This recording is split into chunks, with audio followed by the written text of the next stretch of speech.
ان باتوں کو سن کر ملکہ ذرا بھی پریشان نہ ہوئی اور بولی، اللہ تعالیٰ کا شکر ہے کہ ہمارا شہزادہ اتنی کم عمری میں بھی سوچ بچار کرتا ہے۔ غریبوں کے حالات جان کر اس کا اداس ہو جانا اس بات کی نشانی ہے کہ وہ اپنے دل میں ان کے لیے ہمدردی کے جذبات رکھتا ہے، ورنہ اس کی عمر کے بچے تو کھیل کود میں ہی لگے رہتے ہیں، ان باتوں کی طرح دھیان ہی نہیں دیتے۔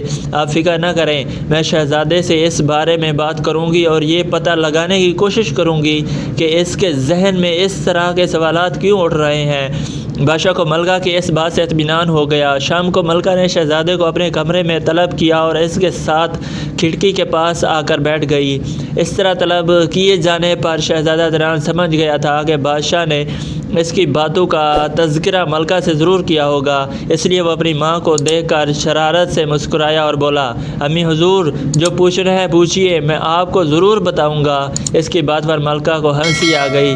وہ بولی، شہزادے آپ بہت شریر ہو گئے ہیں، آپ کی سمجھ میں ساری باتیں آنے لگی ہیں۔ شہزادہ فوراً بولا، سوائے ایک بات کے۔ ملکہ نے کہا، وہ بات آپ کے ابا حضور مجھے بتا چکے ہیں، اب تو مجھے صرف اس بات سے آگاہ کر دیں کہ ان سوچوں سے آپ کا مقصد کیا ہے۔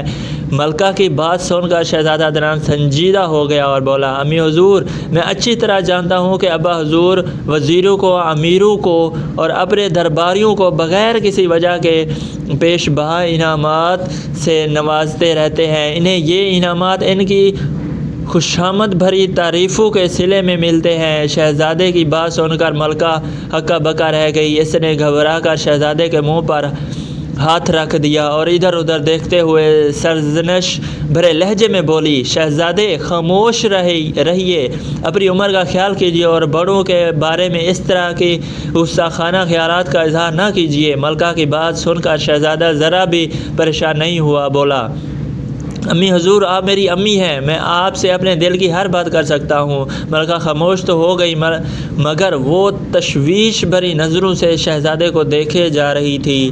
شہزادے نے جب دیکھا کہ ملکہ بہت سنجیدہ اور فکر مند ہو گئی ہے تو اس نے کہا، امی حضور آپ ناراض ہو گئی ہیں، مجھے معاف کر دیجیے۔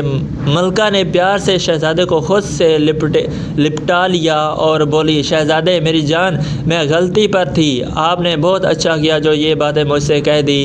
تمام بچوں کو اپنے دل کی بات اپنی ماں سے کر دینا چاہیے، دنیا میں ماں سے بہتر دوست کوئی اور نہیں ہوتا، یہ ماں ہی تو ہوتی ہے جو اپنے بچوں کو صحیح مشورے دے سکتی ہے۔ اچھا اب آپ مجھے آسان الفاظ میں بتائیے کہ مسئلہ کیا ہے، آپ کے ذہن میں ایسے خیالات کیوں آ رہے ہیں؟ شہزادہ کچھ دیر تک تو سوچتا رہا، پھر دھیرے سے بولا، امی حضور جب میں محل کی برجی پر چڑھ کر شہر کا نظارہ کرتا ہوں تو مجھے روزانہ بہت سے بچے دور بازاروں میں نظر آتے ہیں۔ وہ بچے محنت مزدوری میں مصروف ہوتے ہیں، کوئی انہیں جھڑکتا ہے، کوئی بے عزتی کرتا ہے، کوئی دھکے دیتا ہے، مگر اس کے باوجود وہ بچے محنت مزدوری کے کاموں میں لگے رہتے ہیں۔ وہ شام کو چند سکے لے کر گھر چلے جاتے ہیں۔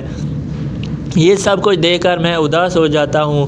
میں یہ بھی سوچتا ہوں کہ میں اگر محل میں پیدا نہ ہوتا تو میں بھی انہی کی طرح کا ایک بچہ ہوتا، مجھے بھی محنت مزدوری کر کے اپنے ماں باپ کا ہاتھ بٹانا پڑتا۔ یہ کہہ کر شہزادہ عدنان نے پیار سے ملکہ کے گلے میں باہیں ڈال دیں اور پھر بولا، امی حضور میں چاہتا ہوں کہ ان بچوں میں سے کوئی بچہ بھی مزدوری نہ کرے، یہ سب تعلیم حاصل کریں، کھیلے کودیں جیسا کہ میں کرتا ہوں، تعلیم حاصل کر کے جب وہ بڑے ہو جائیں تب ہی محنت مزدوری اور دوسرے کاموں کا سوچیں۔ یہ تمام باتیں ابا حضور کے سوچنے کی ہیں، کیونکہ یہ سب لوگ ان کی رعایا ہیں۔ ذرا سی بات پر خوش ہو کر لوگوں پر انعام و اکرام کی بارش کرنے سے بہتر ہے کہ یہی دولت رعایا کی بہتری کے لیے خرچ ہو، جگہ جگہ مکتب ہوں اور ملک کا ہر بچہ ان میں پڑھے اور ان کی تعلیم کا سارا خرچہ سرکاری خزانے سے ادا ہو۔ شہزادے کی باتیں سن کر ملکہ کی آنکھوں میں آنسو آ گئے۔ اتنے میں دروازے کا پردہ ہٹا اور بادشاہ سلامہ نے کمرے میں قدم رکھا۔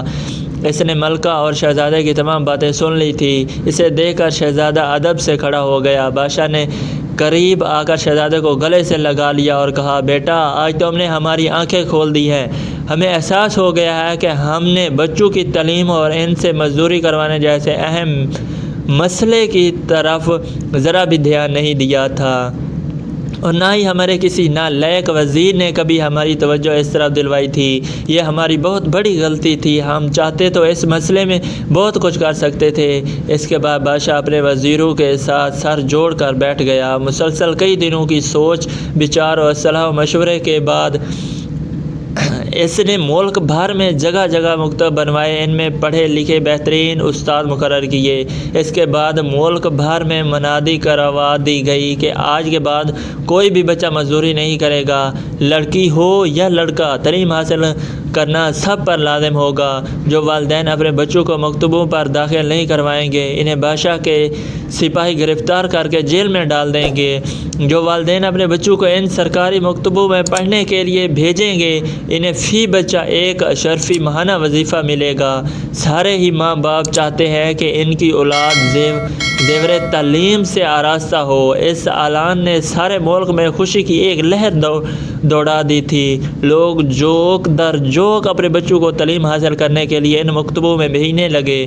وہ لوگ جھولی پھیلا پھیلا کر اپنے بادشاہ کو دعائیں دیتے تھے، کیونکہ اب ان کے بچے بازاروں میں مزدوری نہیں کرنے جاتے تھے، وہ اب تعلیم حاصل کرنے لگے تھے۔ ایک روز ملکہ شہزادے کے ساتھ محل کی برجی پر چڑھی شہر کا نظارہ کر رہی تھی کہ اس کی نظر شہزادہ عدنان پر پڑی، جو بہت خوش نظر آ رہا تھا۔ اس نے ملکہ کو اپنی طرف متوجہ دیکھا تو بولا، امی حضور دیکھیے، شہر کے بازاروں میں اب ایک بھی بچہ مزدوری کرتا نظر نہیں آ رہا۔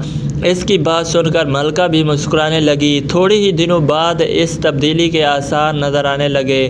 سچ ہے، تعلیم ہی انسان کو حقیقی معنوں میں انسان بناتی ہے۔ بادشاہ کے ملک میں بھی ایسا ہی ہوا۔ جب سب بچے تعلیم سے فراغت کے بعد عملی زندگی میں داخل ہوئے تو انہوں نے جو پیسہ بھی اپنایا، اس میں اپنی تعلیم کی وجہ سے خوب کامیابی حاصل کی۔ آس پاس کے حکومتوں کے لوگ اس بادشاہ کے ملک کی ترقی اور اچھی حالت دیکھ کر اس کی مثالیں دیا کرتے تھے۔ انہیں کیا پتہ تھا کہ اس تبدیلی کے پیچھے نیک دل شہزادہ عدنان کا ہاتھ ہے۔ تو جی دوستو، آج کی کیسی لگی آج کو ویڈیو؟ جو اچھی لگی ہو تو لائک بھی کر دیں اور چینل کو سبسکرائب بھی کر دیں، اور اپنی رائے کا اظہار کمنٹ باکس میں ضرور کیجیے۔ اللہ حافظ۔